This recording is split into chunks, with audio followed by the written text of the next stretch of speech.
வணக்கம். நான் உங்கள் லியோ எம். சிவராமன். ஒரு இன்ட்ரெஸ்டிங்கான ஒரு சப்ஜெக்ட் டிஸ்கஸ் பண்ணலாங்க.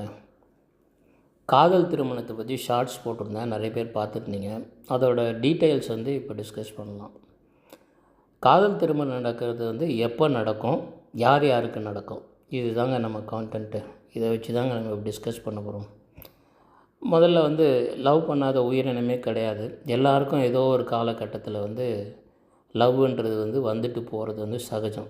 ஆனால் ரொம்ப சில பேருக்கு பார்த்திங்கன்னா, இப்போல்லாம் லவ் பண்ணி கல்யாணம் பண்ணிக்கிறாங்க. கல்யாணம் பண்ணி நல்லபடியாகவும் வாழறாங்க. சில பேர் பிரிஞ்சிடுறாங்க.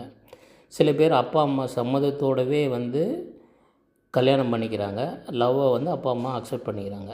இது எல்லாத்துக்கும் எல்லா சினாரியோவுக்கும் எப்படி ஜாதக அமைப்பு இருக்கும்னு பார்த்தாங்க. ஃபஸ்ட்டு லவ் பண்ணுறது எப்படின்னு கேட்டிங்கன்னா, ஒரு ஜாதகத்தில் எந்த திசை நடந்துட்டு இருந்தாலும் பரவாயில்லைங்க, அதில் சுக்கிர புத்தி வரும்போது காதல் என்ற ஒரு விஷயம் மனசுக்குள்ளே வருங்க. ஆனால் அது அவங்கக்கிட்ட சொல்லுவாங்களா சொல்ல மாட்டாங்களான்றது கொஞ்சம் டைம் எடுக்கும். அதை கன்ஃபார்ம் பண்ணுறது புதன், மெர்க்குரியோட அந்த தூண்டுதல், அதை பார்வையோ இல்லை கோச்சாரத்தில் அது மேலே பாஸ் பண்ணி போகிற மாதிரி இருந்தாலோ, அப்படி இல்லைன்னா அதோட சேர்ந்து இருந்தாலோ, இது மாதிரி இருந்ததுன்னா காதல் செய்வாங்க. காதலையும் வெளிப்படுத்திடுவாங்க அவங்கக்கிட்ட. யார் ஆப்போசிட் பார்ட்டி யாரோட லவ் பண்ணுறாங்களோ, ஆணாக இருந்தால் ஆண்கிட்ட, பெண்கிட்ட, பெண்ணாக இருந்தால் ஆண்கிட்ட சொல்லிவிடுவாங்க. சரி, இந்த காதல் அடுத்த இதுக்கு போகிறதுக்கு அந்த மெர்க்குரி ஸ்ட்ராங்காக இருக்கணுங்க. ஸ்ட்ராங்காக இருந்தால் அவங்க கண்டினியூஸ் ஃபாலோ அப் கொடுப்பாங்க, சக்ஸஸ் ஆகிடுவாங்க கண்டிப்பாக.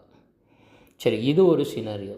இதுக்கு அடுத்து இப்போ காதல் பண்ணுறவங்க கல்யாண லெவலுக்கு போவாங்களா, அவங்களுக்கு குழந்த இந்த மாதிரி விஷயங்கள்லாம் நடக்குமா அப்படின்னா, அது நெக்ஸ்ட் லெவல். கோச்சார குரு அதுக்கு மேலே போயிட்டு இருந்தாலோ, இல்லை குரு பார்வை இருந்தாலோ, குருவோட இணைவு இருந்தாலோ, அவங்களுக்கு இந்த காதல் செஞ்சு அந்த காதலை சொல்லி அதுக்கு அடுத்த நிலைமையில் கல்யாணத்துக்கு நிலைக்கு போயிடுவாங்க. கல்யாணத்துக்கான முயற்சியில் போயிடுவாங்க. பெரியவங்கக்கிட்ட, அப்பா அம்மா கிட்ட சொல்லி அக்செப்டன்ஸ் வாங்குவாங்க. இது மாதிரி போகிறது இந்த 3 சுக்கிரன், புதன், குரு, இந்த 3 தொடர்பும் ஏறும் போகும்போது அவங்களுக்கு கல்யாணம் வரலும் போய் அந்த விஷயம் நல்லபடியாக நடந்துடுங்க. இல்லை, நான் இது மாதிரி லவ் பண்ணிகிட்டே இருக்கோம், ஆனால் எனக்கு சொல்லவே முடியல, அந்த மாதிரி இருக்காங்கன்னா, அதுக்கு முக்கியமான கிரகம் கம்யூனிகேஷன் கிரகம் புதன் அந்த ஜாதகத்தில் ரொம்ப வீக்காக இருக்குங்க. அவங்க என்ன பண்ணுவாங்கன்னா, நிறைய லவ் வரும் அவங்களுக்கு, ஆனால் ஒரு லவ் கூட அவங்க வெளியே சொல்ல முடியாது. அப்படியே இருப்பாங்க. அப்படியே இருந்துட்டு அப்படியே போயிடுவாங்க. அவங்களுக்கு கல்யாணம் ஆகி போயிடும், திருப்பி இன்னொரு லவ் பண்ணுவாங்க, இப்படியே போய்ட்டுருப்பாங்க. புதன் ரொம்ப முக்கியம். ஏன்னா காதலை வெளிப்படுத்துறது வார்த்தைகள், ஃபீலிங்ஸ் கிடையாது. அதுக்கு முக்கியமான கிரகம் கம்யூனிகேஷன் கிரகம் மெர்க்குரிங்க, புதன். அதனால் ஒரு புதன் திசையில் சுக்கிர புத்தி வரும்போது most of the love success ஆகிடுங்க.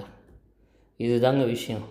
நிறைய பேர் லவ்வை எக்ஸ்ப்ரெஸ் பண்ணி கல்யாணம் வரலும் கொண்டு போகிறது சுக்கிர தசை புதன் புத்தி, அப்படி இல்லைன்னா புதன் தசை சுக்கிர புத்தி. இப்போ புரிஞ்சிச்சிங்களா? நல்லா நோட் பண்ணிங்க. சுக்கிர தசை புதன் புத்தி நடக்கிறவங்க யாராவது லவ் பண்ணியிருந்தீங்கன்னா அவங்க கல்யாணம் அந்த டைமில் முடியறதுக்கான சான்ஸே நிறைய இருக்குங்க.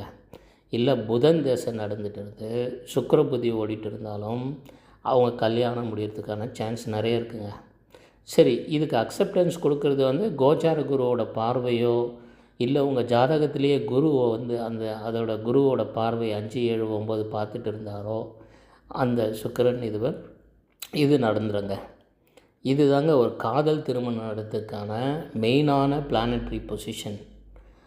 ஃபர்தராக இந்த காதல் திருமணம் நடக்காமல் போகிறதுக்கு என்னன்றதே நம்ம சொல்லணும்ல, அதை ஒரு சிம்பிளாக சொல்லிடலாம். ஏன்னா அது கெட்ட விஷயம் தானே, ரொம்ப வலி வேதனை உடைய விஷயம், அதை சிம்பிளாக சொல்லிடலாம்.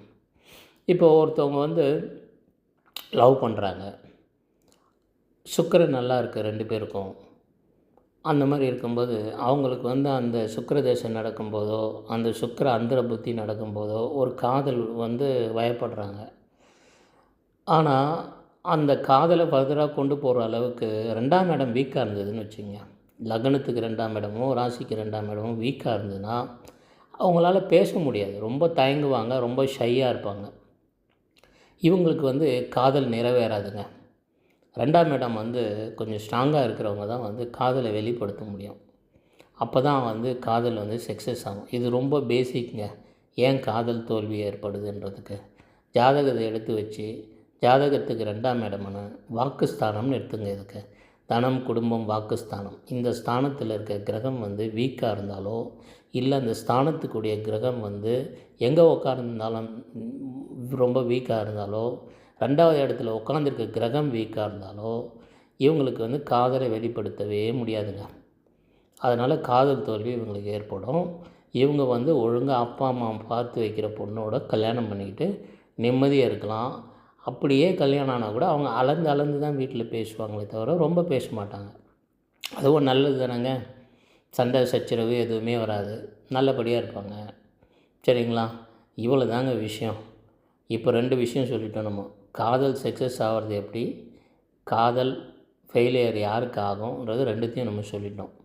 இதை பற்றி இன்னும் டீட்டெயில் ஆஸ்ட்ராலஜி ஒரு எக்ஸாம்பிள் சார்ட் வச்சு இன்னும் நிறைய வீடியோஸ் வந்து நம்ம போட்டு மக்களுக்கு வந்து விழிப்புணர்வை உண்டாக்கலாம். தேவையில்லாமல் அதில் பாக்கியம் இல்லாதவங்க அதில் போயிட்டு எதுங்க டைமே எனர்ஜியும் வேஸ்ட் பண்ணணும். அந்த ஒரு நல்ல எண்ணத்தில் தான் இந்த வீடியோ போடுறேன். நம்ம சேனலை வந்து சப்ஸ்கிரைப் பண்ணிங்க, பெல் ஐக்கான் ப்ரெஸ் பண்ணிங்க.